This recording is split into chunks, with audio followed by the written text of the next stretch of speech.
Many of us know what it's like to run out of money before we run out of month. That last week is $2 noodles with bread on the side and hope there's enough gas in the tank to get backwards and forwards to work.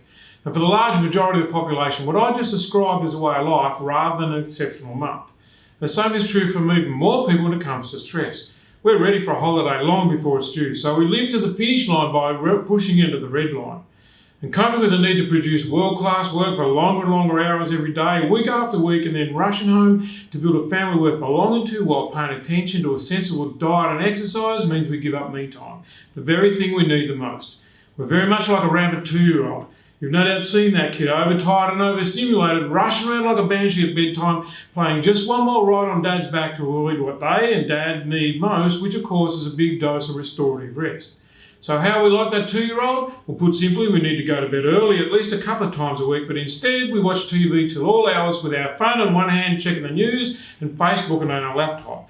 We're exhausted by taking care of everything that's on our plate and we're overstimulating ourselves because we can.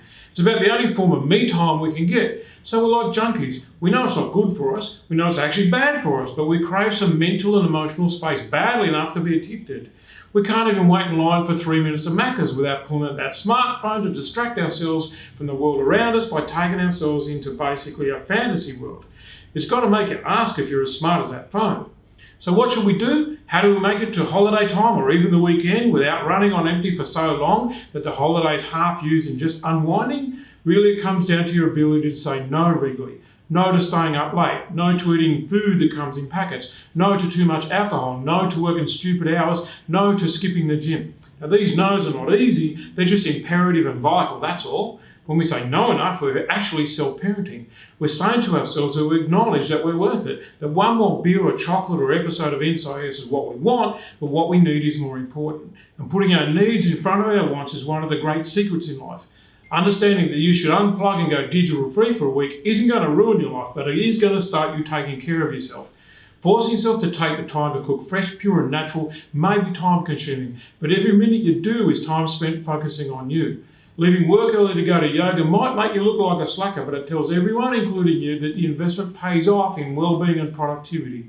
The alternative is to just keep flogging to death the only resource you have, which is you.